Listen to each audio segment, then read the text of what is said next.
ce n'est pas parce que vous êtes né avec une cuillère en argent dans la bouche que vous devriez vous pavaner en pensant avoir accompli quelque chose de monumental. Mes jumeaux adolescents, Alan et Justine, ont gémi bruyamment lorsque mon mari, Richard, a répété une phrase qu'ils entendaient depuis qu'ils étaient tout petits.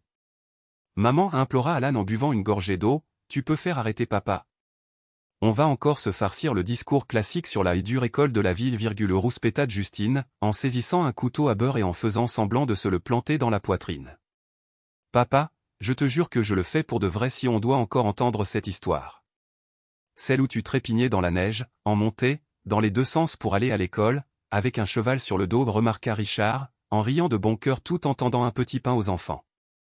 Du calme, maintenant. Ce n'est pas parce que je tenais beaucoup à vous deux à une époque que cet attachement est inconditionnel. Je ne suis pas Whitney Houston, lancai-je avec un sourire, observant l'interaction se dérouler à table. C'était vraiment un moment de fierté pour Richard et moi. Nos enfants venaient d'être admis dans l'une des universités les plus prestigieuses du pays. Si Richard était plus fier, les boutons de sa chemise auraient explosé. Richard, intervint-je, n'essaie pas de gâcher la fête des enfants. C'est un accomplissement énorme. Vos enfants auront le privilège de fréquenter certains des meilleurs jeunes esprits du pays. Oui, Karen, répondit Richard sèchement, et ils recevront aussi une éducation. J'agitai une serviette d'un geste de la main. Pourquoi nos enfants ne profiteraient-ils pas des avantages qui leur ont été accordés? Et alors s'ils ont un petit coup de pouce? Il n'y a rien de mal à ça. S'ils ne saisissent pas ces opportunités, quelqu'un d'autre le fera, répondit Richard en levant les yeux au ciel, mais en me laissant continuer. Qu'est-ce que tu veux, que tout le monde fasse abstraction de leur position sociale? La vie, après tout, est injuste par nature. Si des zombies nous courent après, tu ne préférerais pas que quelqu'un d'autre fasse trébucher ma fille? Justine agita sa serviette en signe de reddition. Toi aussi. Trêve? Trêve. Quand Justine prit la parole ensuite, le silence se fit à table. J'étais tellement stressé à l'idée d'être accepté. Ils se sont décidés si tard. Papa, tu étais inquiet? Richard s'adossa avant de répondre. Non, pas vraiment. Dans le monde réel, les gens se soucient de tes compétences et de tes réalisations, pas de l'université que tu as fréquentée. Bien sûr, rétorquai-je, les relations peuvent t'aider à te positionner, mais il faut quand même savoir manier la batte. Je levai les yeux au ciel. Dans le monde réel, tout dépend de qui tu connais et des institutions que tu as fréquentées. Plus d'une douzaine de présidents américains récents ont fréquenté des universités de l'Ivy League, ajouta Richard. Combien de présidents ont été diplômés de l'université municipale de Mainfort? De plus, je n'ai jamais douté que vous seriez tous les deux admis. Après tout, votre grand-père y a étudié. J'ai hâte de lui annoncer, dit Justine. Oui. C'est quand la prochaine visite? Au club des affaires fédérales, rétorqua Richard en levant les yeux au ciel. Alan et Justine éclatèrent de rire, ce qui me poussa à lancer un regard désapprobateur à Richard. Je n'aime pas que tu l'appelles comme ça. Ton grand-père est dans une prison à sécurité minimale en attendant que son appel soit examiné. Tout sera bientôt fini, ajoutai-je. Ouais, maman, gloussa Justine, dans environ 12-15 ans. Richard beurra un petit pain et remarqua, Karen, il y a des images où l'on voit ton père remettre une mallette pleine d'argent à des conseillers municipaux. Et il y a un enregistrement audio où il discute d'un pot de vin pour s'assurer que son cabinet d'avocats gère tous les emprunts obligataires de la ville. C'était un malentendu, protestai-je. De plus, le cabinet d'avocats de notre famille était l'un des meilleurs de la ville. Les fédéraux l'ont fermé par pure méchanceté. Je frappai dans mes mains. Les visites sont ce week-end. Votre grand-père sera ravi de vous voir et d'apprendre votre admission. Les deux enfants gémirent. Ils redoutaient le trajet de 5 heures en voiture jusqu'à l'endroit isolé où leur grand-père était incarcéré. Désolé, maman, dit Justine, je suis censé travailler au magasin ce week-end. Je me tournai vers Richard. Nous sommes propriétaires du magasin. Laisse Johan remplacer Justine, suggérai-je. Richard secoua la tête. Non, l'emploi du temps indique clairement que c'est le quart de Justine, et ce ne serait pas juste de demander à Johan de le remplacer. Je commençais à sentir ma colère monter. Est-ce que cette vieille lesbienne de Johan est vraiment plus importante que ta propre chair et ton propre sang?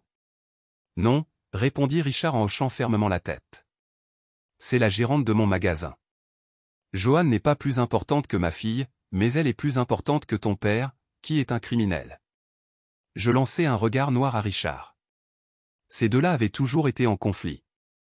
Karen, je m'excuse pour les remarques cruelles que j'ai faites sur ton père en prison. Au fait, j'ai quelques visites de magasins à faire dans la région sud de l'État. Je reviendrai en début de semaine prochaine. Parfait, remarquai-je en me tournant vers Alan. Ce sera un beau voyage en voiture entre filles. Allen a grogné, avec cette exaspération toute particulière dont sont capables les garçons de 18 ans. Bon, maman, mais à condition que je conduise la bimère. N'oublie pas, Allen, de remettre tous les réglages de la voiture comme ils étaient, lui ai-je rappelé. Je me suis installé sur le siège passager tandis qu'Allen commençait à trifouiller les commandes de la BMW faisant glisser ses doigts sur l'écran tactile, appuyant sur des boutons, et plongeant dans des paramètres dont j'ignorais même l'existence. Je suis sérieuse, jeune homme. La dernière fois que je t'ai laissé prendre le volant, cette voiture n'arrêtait pas de biper et de klaxonner, et mon téléphone n'arrêtait pas vibrer et de sonner pendant une semaine entière. Allen a éclaté de rire. Maman, c'était juste ton téléphone qui se synchronisait pour que tu puisses, blablabla. Je l'ai coupé. Je veux juste conduire ma voiture, pas piloter un vaisseau spatial. Tu as compris? Tu as mis le paquet de papy dans le coffre?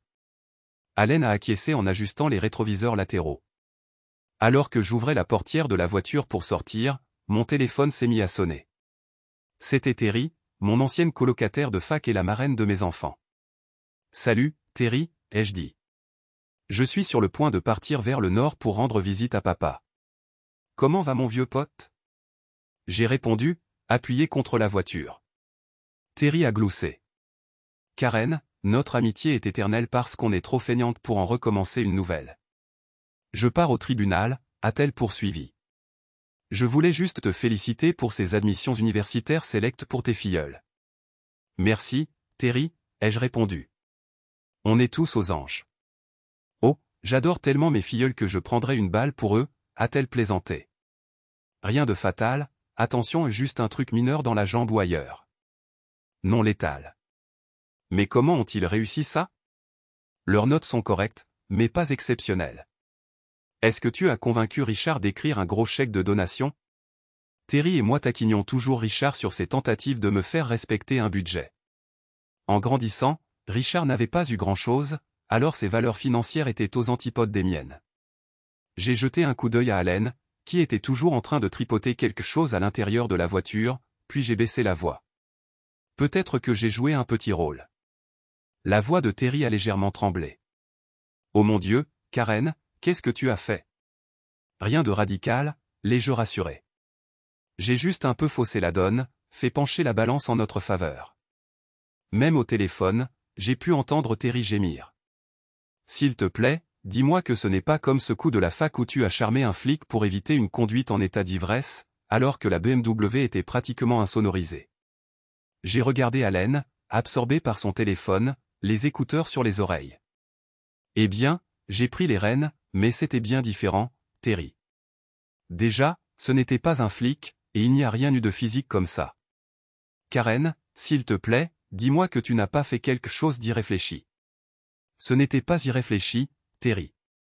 C'était ingénieux, ai-je rétorqué. J'ai juste eu une brève aventure avec le responsable du comité d'admission de l'université. Une aventure, Karen? Tu as de nouveau 18 ans. Tu n'as pas eu d'aventure. Tu es marié à un homme merveilleux, je me permets d'ajouter, a souligné Terry. Il n'y a eu aucun engagement réel, et je l'ai fait pour les enfants.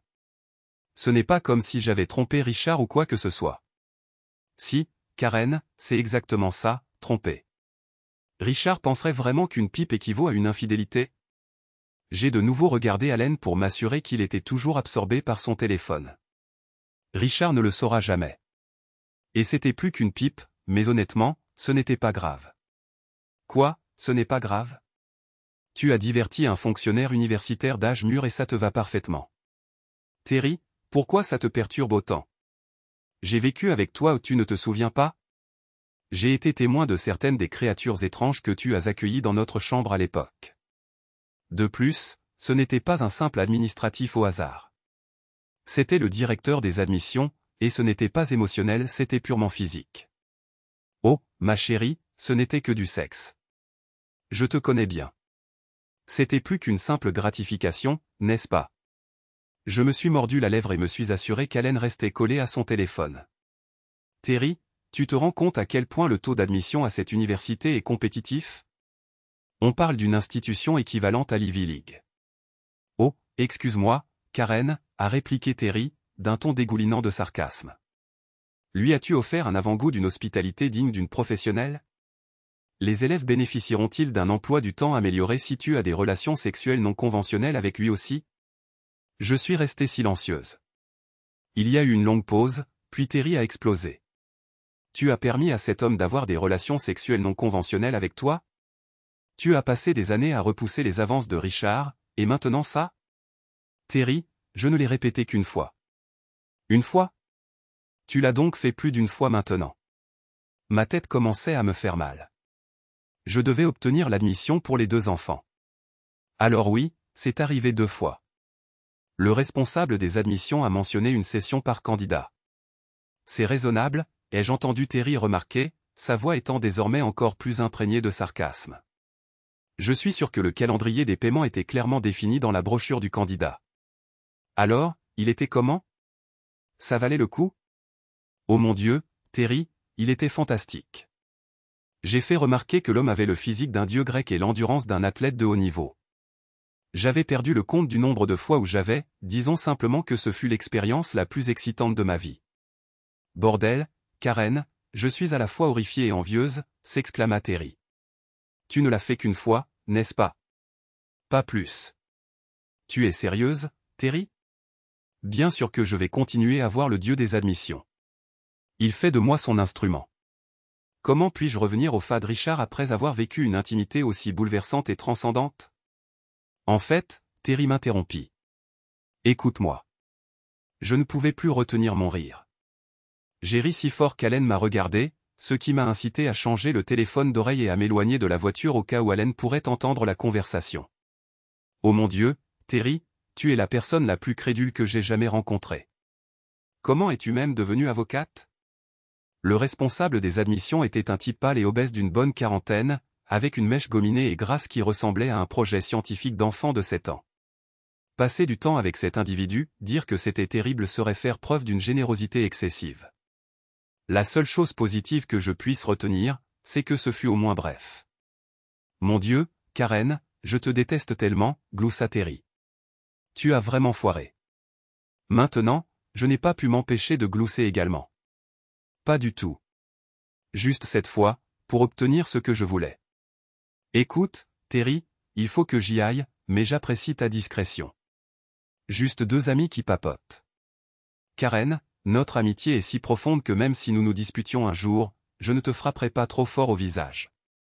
J'ai remis mon téléphone dans mon sac à main et je me suis dirigé vers Allen, qui était toujours assis dans la BMW. Quelques semaines plus tard, j'ai appelé Terry dans un état de panique. Je perds la tête.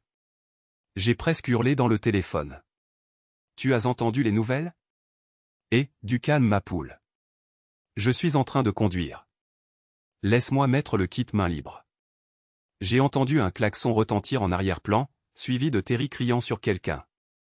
Excusez-moi, pauvre type. Je suis en train de me rabattre. Quelques minutes plus tard, Terry est revenu. D'accord, Karen, qu'est-ce qui se passe maintenant? J'ai essayé de calmer ma respiration. Il y a eu des arrestations en lien avec l'université.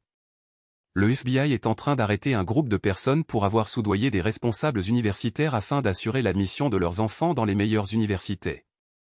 Des personnes incroyablement riches et célèbres, comme l'actrice qui jouait Tante Becky dans La Fête à la maison, figurent parmi les personnes arrêtées. Il y a eu une pause de quelques secondes avant que Terry ne parle. Ne paniquons pas trop vite. Souviens-toi des dernières paroles de mon grand-père. Chut. Ta gueule. Bon sang. Ce n'est pas le moment de plaisanter. Je pourrais être dans de sales draps. Je suis désolé, Karen. J'essayais juste de t'aider à te détendre. Mais tu as raison. Nous devons résoudre ce problème. Terry, tu es avocate. Quelle ligne de conduite recommandes-tu? Je suis spécialisé dans le droit immobilier. Il te faut l'un des avocats de la défense de mon équipe. As-tu toujours accès à l'avocat qui a démantelé ces fraudeurs de Wall Street?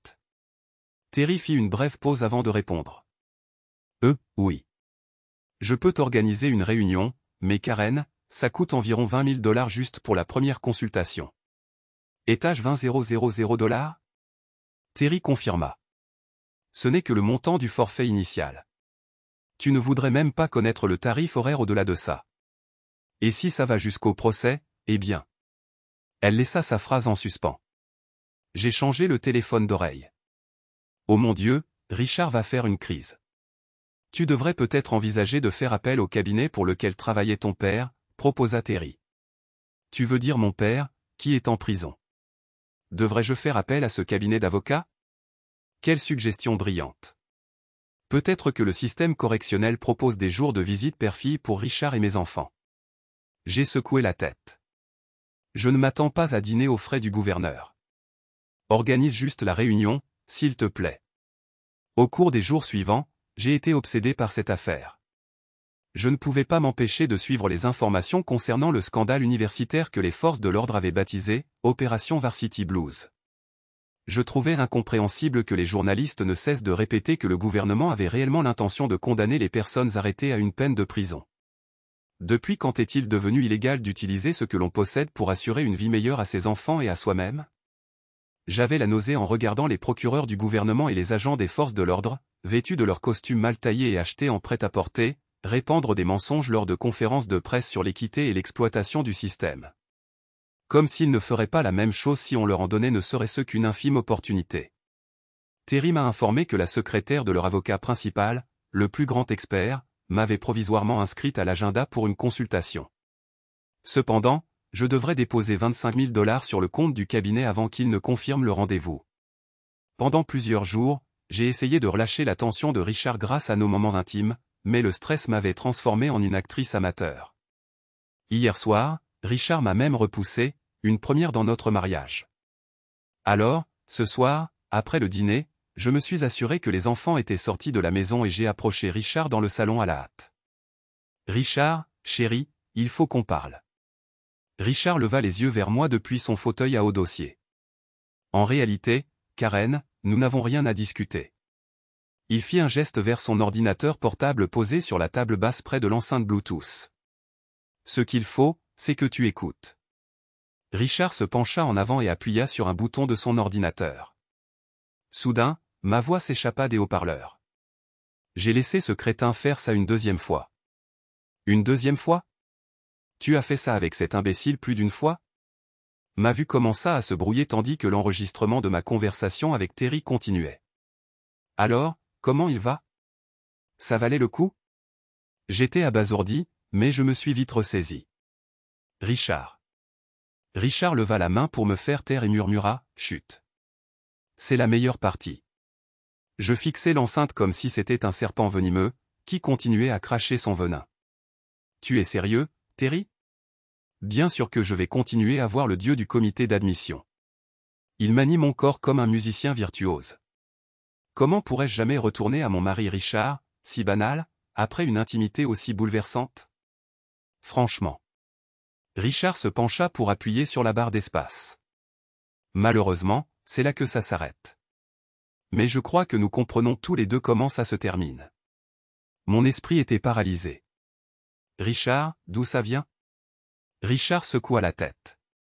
Tu es comme réponse. Au lieu de laisser descendre tes cheveux, tu as laissé tomber tout le monde dans ta vie. Ça vient de notre fils, Allen.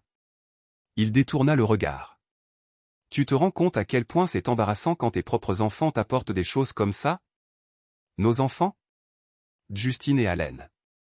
Ils sont au courant? Oui, Karen, répondit Richard avec sarcasme. Allen t'a entendu ce jour où tu as rendu visite à ton père en prison. Et j'aurais peut-être douté de mon propre fils s'il n'avait pas enregistré ta petite séance de vantardise au téléphone dans ta BMW. Il referma l'ordinateur portable. Malgré tout, j'aurais peut-être encore besoin d'un test ADN pour confirmer cette histoire de nos enfants. Richard, je m'occupe de tout ce qui concerne nos enfants. Ce sont nos enfants. Richard renifla alors que j'insistais. Quoi que tu aies entendu, ce n'est pas la vérité. Ah bon? Il me coupa la parole. Tu me demandes d'ignorer ce que mes oreilles ont clairement entendu. Karen, tu sais que mentir comme un arracheur de dents, ce n'est pas de l'hygiène dentaire?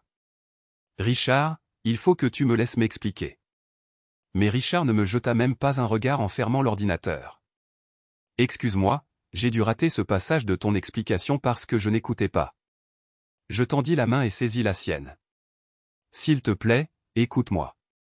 Ce que tu as entendu est déformé, toute la conversation est sortie de son contexte. J'ai fait ça pour les enfants. Richard répondit par un rire sec. Karen, à moins que tu ne sois la personne la plus naïve de la planète, tu ferais mieux d'espérer que ce type survive si je suis censé croire à cette histoire. La panique me saisissant, je balançai toute la vérité sur ma liaison avec le responsable des admissions. Tout ça pour que les enfants entrent à l'université. Mais peu importe comment j'essayais de l'enjoliver, même à mes propres oreilles, ça sonnait comme l'excuse désespérée d'une épouse infidèle. Richard se leva, serrant l'ordinateur portable contre lui. Notre avocat vous contactera au sujet des papiers du divorce. Nous pouvons utiliser la même représentation juridique, ou vous pouvez engager votre propre avocat. Cependant, chaque dollar dépensé en avocat sera directement prélevé sur le fonds de règlement. Ça me mit en rage. Je ne veux pas divorcer. Karen, tu proposes sérieusement qu'on reste ensemble? Les enfants vont bientôt partir à l'université. Alors peut-être devrions-nous simplement faire une longue pause l'un de l'autre de façon permanente. Mes pensées s'emballaient. Je cherchais frénétiquement un moyen de pression, n'importe quoi. N'importe quoi. Richard, tu sais combien je peux te faire payer ce divorce?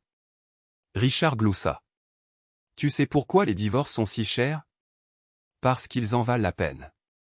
Richard, arrête. Aussi incroyable que cela puisse paraître, nous avons en fait un problème plus urgent. Je le regardais secouer la tête. Oh, Karen, c'est réconfortant de savoir que l'infidélité n'est pas ton plus gros problème. Dis-moi, coucher à droite et à gauche pour des faveurs, ça arrive en bonne place sur ta liste de préoccupations? Je suis sérieuse, Richard. Ça pourrait me valoir de la prison. Karen, tu es peut-être égocentrique au lit et tu manques de charme, mais ce ne sont pas des infractions criminelles dans ce pays. On n'emprisonne pas les gens pour infidélité. L'insulte, amante égoïste, mauvaise au lit, me piqua, mais je retins ma langue. Richard, écoute-moi juste un instant.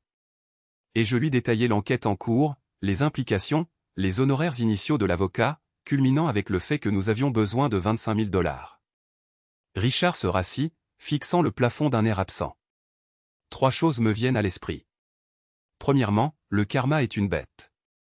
Deuxièmement, pourquoi est-ce mon problème? Troisièmement, même si je le voulais, je ne pourrais pas réunir 25 000 $. Maintenant, j'étais furieuse.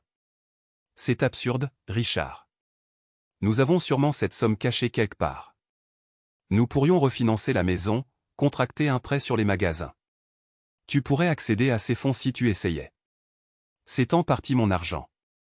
En fait, Karen, ce n'est pas en partie le tien. Richard m'interrompit, levant la main pour me faire taire. Tu te souviens quand ton père, ce criminel, a été condamné? Qu'est-ce qu'ils avaient confisqué, déjà? J'étais abasourdi.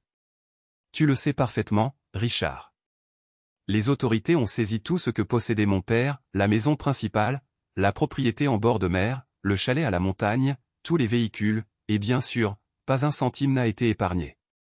Y compris les comptes offshore qu'ils croyaient cachés. Qu'est-ce que ça vient faire ici? Richard a interrompu. Les fédéraux n'ont pas tout confisqué, Karen. Tu te souviens d'où venait cette nouvelle BMW?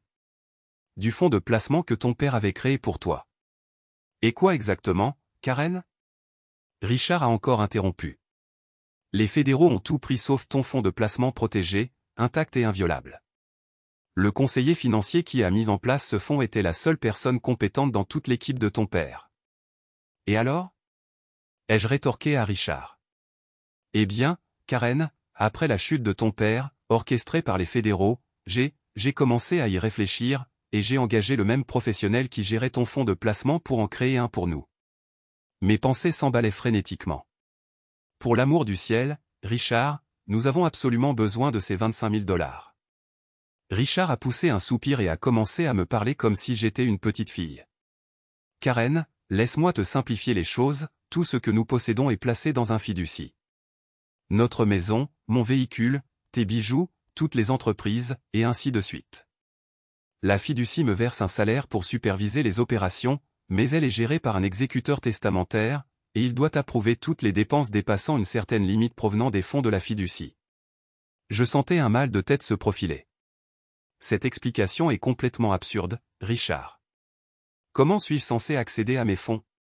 Richard s'est adossé nonchalamment à sa chaise. Tu peux soumettre ta demande directement à l'exécuteur testamentaire de la fiducie.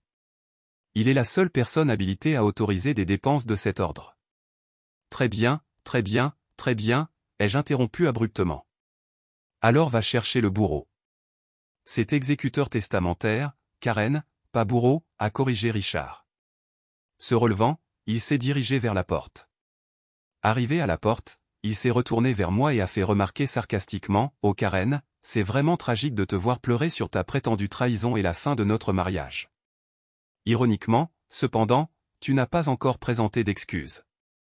Ce même soir, Richard n'est pas rentré à la maison, et les enfants non plus. Le lendemain matin, j'ai reçu un mot de Richard indiquant que l'exécuteur testamentaire devait venir ce soir-là. J'ai passé toute la journée avec mon ami Terry, à élaborer des stratégies et à organiser mes pensées pour la prochaine rencontre avec l'exécuteur testamentaire. J'étais furieuse de devoir supplier humblement un vieux bonhomme juste pour accéder à des fonds qui m'étaient légitimement dus.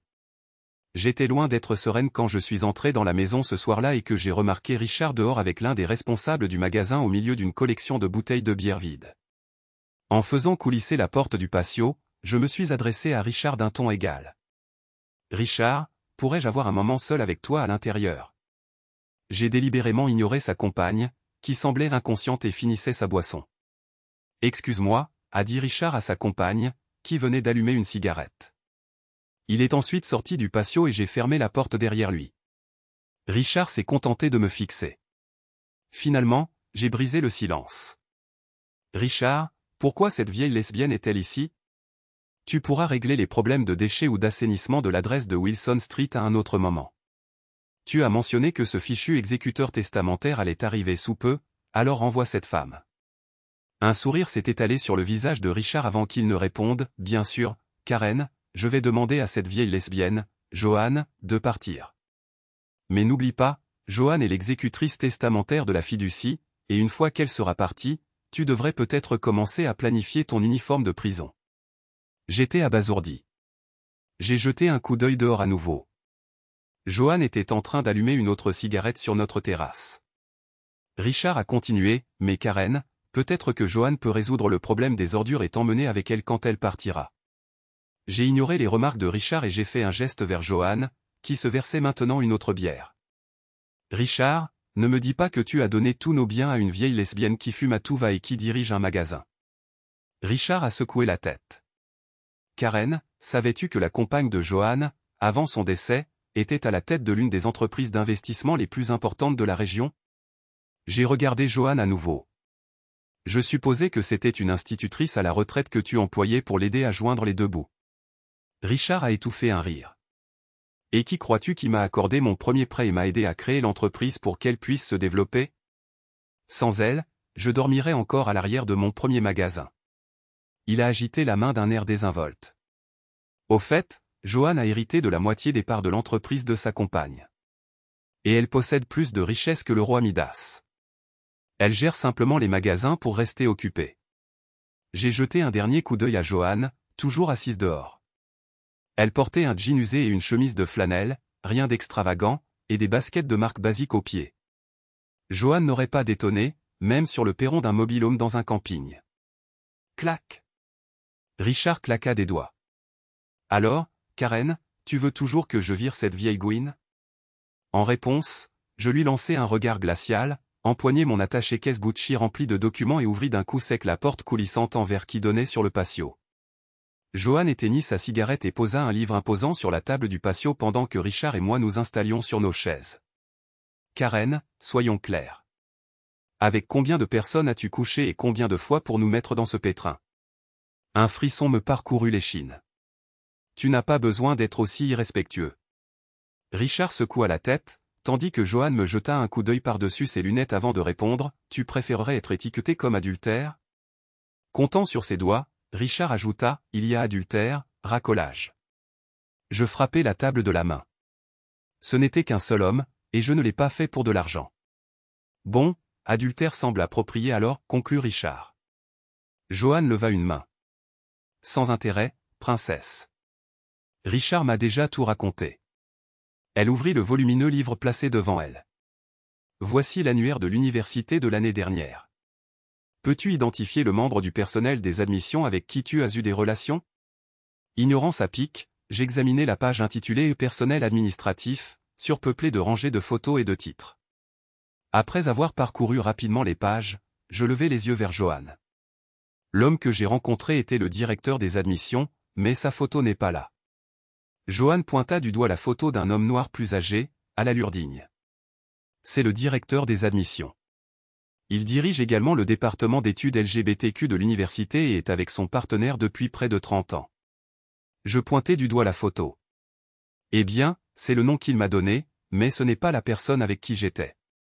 Es-tu certaine que ce n'est pas lui? Demanda Joanne, reprenant l'annuaire et le feuilletant. Richard intervint.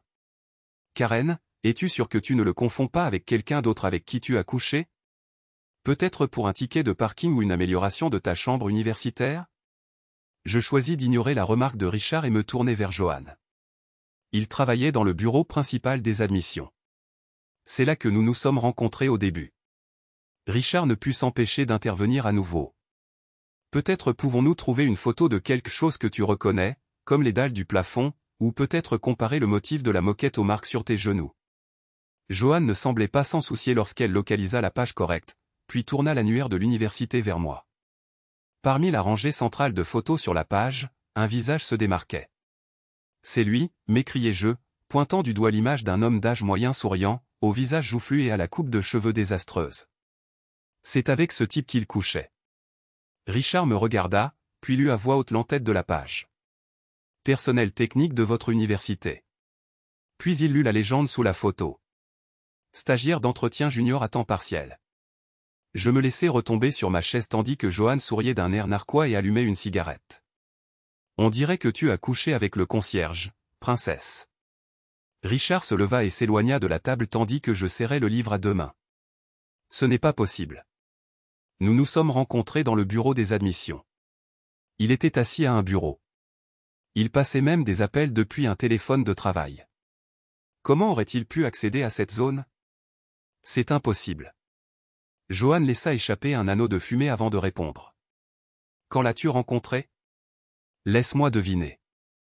C'était tard le soir, n'est-ce pas? Un concierge aurait les clés principales des bureaux. Te souviens-tu s'il y avait un chariot de nettoyage dans la pièce à ce moment-là? Je commençais à me sentir mal à l'aise. Je me suis souvenu de la nervosité que j'avais, ce qui m'a fait heurter une serpillière qui dépassait d'un chariot de nettoyage garé juste devant la porte du bureau. Joanne secoua la tête et reprit l'annuaire quand je ne répondis pas, je m'en doutais. Richard revint et s'affala sur la chaise la plus éloignée de moi. Beau travail, Karen. Tu as ruiné ton mariage en couchant avec un concierge escroc. Joanne jeta un coup d'œil à Richard. Tu as quelque chose contre les concierges? Ou aurais-tu préféré que ta femme couche avec l'équipe de football américain à la place? Richard haussa les épaules. Peut-être que Karen était avec l'équipe de football. Nous n'avons que son assurance qu'elle ne l'a pas fait. Pour autant que je sache, Karine a eu plus d'action qu'un fusil de John Wayne dans un film de western. Richard se massait les tempes. J'ai nettoyé assez de toilettes et essuyé assez de vomi dans les magasins pour vraiment admirer les concierges. Je n'ai aucune admiration pour les actions de Karine. J'arrivais à peine à discerner leur dialogue. Ma fureur montait en flèche en regardant la photo de ce scélérat dans l'annuaire. Joanne écrasa sa cigarette avant de parler. Karen, la bonne nouvelle, c'est que les fédéraux ne vont pas t'incarcérer juste pour être une adultère peu intelligente. J'ai consulté un contact dans le domaine juridique, et il m'a informé que la bêtise n'est pas illégale. Sinon, tout le Congrès américain serait derrière les barreaux. Un contact dans le milieu juridique? Un simple greffier qui vient prendre un café au magasin. C'est à lui que je devrais demander des conseils juridiques? Laisse tomber. Il me faut ces 25 000 $ pour un vrai avocat. Joanne parut légèrement surprise avant de répondre. Enfin, mon contact passe bien de temps en temps prendre un café ici, mais en tant que doyen de la faculté de droit de l'université, il est généralement très occupé. Tu te souviens de cette université, n'est-ce pas? Celle où tu échangeais des faveurs sexuelles contre des admissions? Cette révélation me choqua, et je me suis affaissé sur ma chaise. Tu veux dire le doyen de la faculté de droit de l'université? Le même doyen que les présidents consultent pour examiner les candidats à la Cour suprême? Johan prit une gorgée de sa bière en bouteille avant de répondre. Oui, c'est précisément ce qu'il fait maintenant. Mais quand je l'ai rencontré pour la première fois, il n'était qu'un étudiant bègue et ringard que j'ai mis avec ma colocataire. Je suis presque sûr que c'était sa première expérience sexuelle. L'automne prochain, ils fêteront leur 42e anniversaire de mariage. Elle tapa du doigt sur une photo dans l'album de l'année.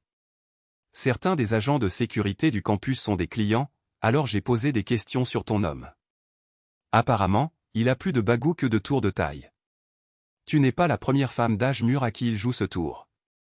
J'ai bondi de ma chaise et j'ai crié, bordel, je vais le démolir. Richard se contenta de ricaner. Il l'a fait avec toi, alors c'est justice que tu lui bottes les fesses. Il jeta un coup d'œil à Johan. Ça plaît à l'associé de Karen, ce genre de choses? Johan ignora Richard et s'adressa directement à moi. Assieds-toi, princesse. Tu n'es pas la première femme d'âge mûr que cet escroc obèse a trompé. Et il sait comment s'y prendre. Je suis sûr qu'il t'a dit qu'il travaillait au bureau des admissions. Et techniquement, c'est vrai. Il le rangeait. Il a probablement affirmé qu'il ferait tout son possible pour assurer l'admission de tes enfants à l'université. Ce qui, en réalité, ne lui donne absolument aucun pouvoir. Dis-moi, Karen, qui a abordé le sujet du sexe en échange de l'admission? Toi ou lui? Je me suis enfoncé dans la chaise. Il ne l'a jamais dit ouvertement, mais c'était suggéré sans équivoque. Soudain, une illumination m'a frappé comme un interrupteur qu'on actionne. Mais si cet enfoiré n'a vraiment rien fait pour faire entrer Justine et Allen à l'université? Richard intervint. Exactement. Les jumeaux y sont arrivés par eux-mêmes. Tout ce que tu as réussi, c'est à détruire ton mariage. Il fit un geste vers Johan. Johan fouilla dans son sac à main élimé et surdimensionné, en sortit une enveloppe manie et la posa devant moi. Karen, ce sont les papiers du divorce. Tu es notifié. J'ai reculé devant l'enveloppe comme si c'était un serpent venimeux. Richard, s'il te plaît, ne précipitons rien. Maintenant que je ne risque plus la prison, on peut travailler à sauver notre mariage. Richard secoua la tête. Tu n'as jamais fait une journée de boulot honnête. Et en plus, je ne suis pas un putain d'imbécile. Il regarda Johan. Enfin, je l'étais, mais on divorce. Je pensais laisser à Richard quelques jours pour se calmer et je me disais qu'il reconsidérerait le divorce, mais Richard a disparu pour le reste de la semaine. Il ne répondait pas à mes appels ou messages. Je suis sûr que les jumeaux étaient toujours en contact avec leur père, et j'avais besoin qu'ils lui transmettent un message. Après plusieurs jours d'essais infructueux pour joindre Justine et Allen, je les ai forcés à venir en bloquant leur voiture dans l'allée et en débranchant le routeur Wi-Fi plus vite que les politiciens ne courent vers les lobbyistes pour obtenir des pots de vin. Allen et Justine sortirent de leur cachette, tablette fermement en main. S'exclamèrent-ils à l'unisson. Il n'y a plus Internet. J'agitai le cordon d'alimentation du routeur Wi-Fi. Je vais rebrancher votre précieux Internet, mais d'abord, vous devez transmettre un message à votre père. Allen haussa nonchalamment les épaules. On rencontre papa demain sur le campus de State. Regardant Allen, je demandai, pourquoi rencontrez-vous votre père sur le campus de l'université de State? Cette fois, Justine répondit, papa va nous aider, Allen et moi, à organiser nos chambres de dortoir sur le campus de State pour cet automne. Attendez une minute, intervins-je, me tournant vers Justine. C'est quoi cette histoire que vous allez à State cet automne? Vous étiez censé vous inscrire dans l'une des meilleures universités du pays. Allen leva les yeux au ciel. Avoue-le, maman, Justine et moi n'avions aucune chance d'entrer dans cette université. On a refusé leur offre. On va à State à la place. J'attrapai Justine par les épaules. Pourquoi je n'entends parler de ça que maintenant? Écoutez bien, vous deux, vous allez dans la meilleure université du pays.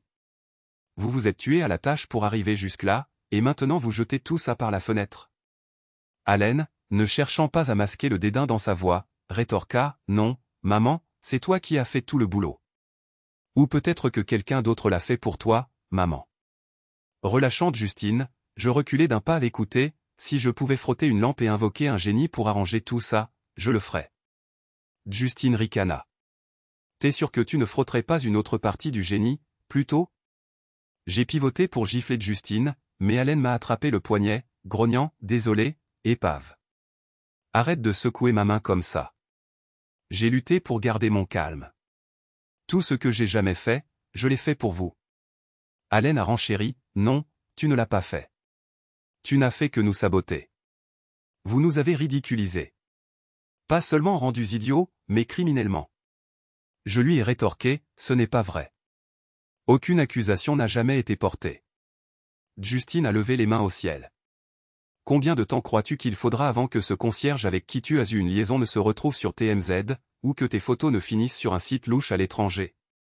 Peut-être que tu t'en fiches, maman a ajouté Allen, mais Justine et moi ne voulons pas être connus sur le campus comme les enfants dont la mère a couché pour qu'ils soient acceptés. Pour être honnête, Allen a souri Justine, maman n'a pas toujours trompé papa. Justine, Allen, ai-je interrompu. Vous devez comprendre, c'était une erreur ponctuelle. Vous devez me croire. Allen a secoué la tête. Tu nous mens déjà. Nous savons que tu as trompé papa 2 fois avec ce concierge de l'université. Il a pointé Justine du doigt. Maintenant, on ne sait même pas si nos accomplissements, nos victoires et nos succès sont vraiment les nôtres, ou si tu as couché avec tous les professeurs, les juges de la foire scientifique et les instructeurs de karaté que nous avons eus. Je me suis assise. Je ne sais pas comment les choses ont dégénéré. Tout ce que je voulais, c'était vous voir tous les deux aller à l'université. Allen s'est agenouillé pour reconnecter le Wi-Fi.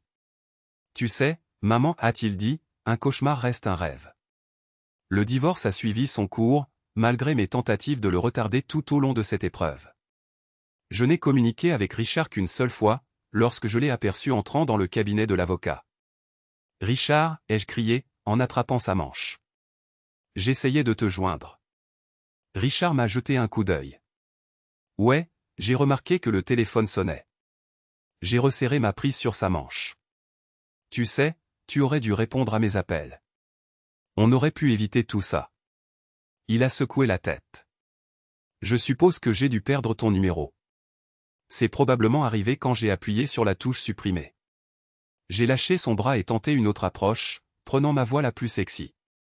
Les enfants disent que tu travailles toujours. J'ai jeté un coup d'œil autour de moi, puis j'ai fait glisser mon doigt sur sa poitrine. Je pense encore à toi, et je me touche. Richard a souri sournoisement. Quand je pense à toi, je me touche aussi. Son sourire s'est estompé. Sauf que je me frotte les tempes parce que la simple pensée de toi me donne mal à la tête. Sur ce, Richard a disparu dans le bâtiment, me laissant là, stupéfaite. Cela fait 1 an que j'ai parlé à Richard pour la dernière fois. Aujourd'hui, je me suis retrouvé dans un café avec ma meilleure amie, Terry. Alors, Karen, comment ça s'est passé avec les jumeaux aujourd'hui, a demandé Terry. J'ai siroté mon café avant de répondre. Ils sont toujours en colère contre moi, et à vrai dire, ils ont toutes les raisons de l'être. Même si ce concierge minable n'a jamais fait la une de TMZ, après que l'histoire ait éclaté, il a vendu son récit répugnant à un autre réseau de tabloïds douteux. Une de ces revues télévisées minables sur Internet, ai-je ajouté. Ils l'ont repassé hier soir. Terry a secoué la tête en réponse. Donc, tu as essentiellement remâché ce qu'Andy Warhol appelait tes 15 minutes de gloire, en jouant dans le segment un MILF sur un canapé, a-t-elle plaisanté. Ouais, ai-je répondu, en regardant nerveusement autour de moi pour m'assurer que personne ne me reconnaissait. Tout ce que ça a fait, c'est contrarier les enfants à nouveau et générer plus de trafic vers ce site maudit. Terry a étouffé un rire. Eh bien, je pense que tu as un peu exagéré avec la coupe de cheveux dramatique et le changement de couleur dramatique. Il est clair que personne ne faisait attention à ton visage dans la vidéo. Je lui ai fait un doigt d'honneur, et elle a insisté. Alors, Karen, comment avance ta croisade pour obtenir réparation de ce concierge crétin de l'université? J'ai secoué la tête d'un air abattu. C'est exactement ce qui aggrave les choses. Chaque fois que j'ai essayé de me venger de cet imbécile de concierge, mes efforts ont soit été accueillis avec des rires dans tous les cabinets d'avocats, soit ont donné lieu à des honoraires tellement exorbitants que même le roi Midas en aurait pâli. Terry a posé sa tasse à café. Je ne retiendrai pas mon souffle en attendant l'aide du fédéral. Les hommes ont inventé des histoires pour se glisser dans les sous-vêtements des femmes bien avant même que le concept de sous-vêtements n'ait été inventé. Si mentir pour le sexe était illégal, il ne resterait pratiquement plus un homme en dehors d'une cellule de prison, a-t-elle gloussé. Au moins, tu n'as pas à débourser pour un avocat. J'ai acquiescé. Exact. On dirait que cette lesbienne de Johan avait raison sur le peu de levier juridique que je possède réellement. Es-tu sûr que cela ne te retombera pas dessus un jour? Terry a étendu une main et m'a donné une tape réconfortante. Calme-toi, Karen. Un des gars de mon bureau est allé à l'école avec quelqu'un de l'équipe fédérale qui s'est occupé de l'affaire Varsity Blues University. Les fédéraux n'étaient pas le moins du monde intéressés par toi, et encore moins enclins à te contacter. Je sais que c'est dur, mais pour eux, ton histoire se résume à une blague de bureau triviale sur une milf adultère. J'ai pris une profonde inspiration, me forçant à un sourire crispé tout en réfléchissant à ce que j'allais dire. Le divorce avait été une catastrophe, le trust était pratiquement étanche aux décisions de justice, et Johan exerçait une emprise de fer sur les finances. En soupirant, je me suis rappelé comment j'avais fini par emménager chez Terry, la maison ayant été transférée au trust, et la maigre pension alimentaire que je recevais ne me permettait pas de contribuer significativement à son entretien. Je sentais la tension s'accumuler dans mon amitié avec Terry et, finalement, j'ai accepté l'offre d'emploi de Johan. Ce n'était pas le poste idéal, mais il me permettait de me payer mon propre petit appartement. Au moins, tu vas de l'avant, avait commenté Terry. J'ai fait un léger signe de tête. Maintenant que je suis branché sur le potinage de l'entreprise, il semble qu'à chaque fois que Richard entre dans le magasin, toutes les femmes divorcées et célibataires aient soudainement besoin d'un demi-gallon de lait au prix exorbitant. Certaines vont même jusqu'à exhiber leurs tenues les plus révélatrices, et une poignée d'employés n'hésite pas à flirter avec lui, ai-je continué, en agitant la main de manière désinvolte. Je pense que Johan éprouve une joie sadique à faire des remarques anodines sur Richard et une certaine professeure d'université avec laquelle il aurait une liaison. Terry s'est mordillé la lèvre, pensive. Ouais, je les ai remarqués ensemble. C'était une ancienne nageuse de compétition. Je crois qu'elle a gagné une médaille de bronze aux Jeux Olympiques il y a quelques années, a-t-elle ajouté. J'ai secoué la tête. Bien sûr, ai-je marmonné, avant de remarquer, et je parie qu'elle rentre toujours dans son maillot de bain comme dans un gant. Terry a semblé percevoir mon malaise et a souri. Assez parlé de ça. Comment se passe ton nouveau travail? Oh, Terry, ça se passe à merveille, ai-je répondu. J'ai jeté un coup d'œil à ma montre. Désolé, mais je dois filer au magasin de bricolage avant qu'il ne ferme pour acheter quelques fournitures nécessaires. Appelle-moi plus tard cette semaine pour qu'on aille voir un film ou quelque chose comme ça, a-t-elle suggéré. Mais pas trop tard, parce que je dois me lever avant l'aube tout le reste de la semaine. Ironie du sort, je supervise maintenant une petite équipe de femmes de ménage, voyageant de magasin en magasin pour effectuer un nettoyage en profondeur, manuel et éreintant dans chaque établissement. En me levant, hissant mon sac de produits de nettoyage sur mon épaule, j'ai laissé échapper un gémissement. Chaque mouvement rencontrait la résistance de mes muscles endoloris. Terry a saisi l'addition et a remarqué, au moins, tu auras droit à un lever de soleil magnifique. J'ai repensé à l'époque où je me détendais à la maison pendant que Richard partait au travail, et j'ai ressenti une nostalgie soudaine et intense pour Richard et ses matins paresseux. Terry, crois-moi, aucun lever de soleil n'est assez magnifique pour justifier de se lever si tôt, ai-je répondu.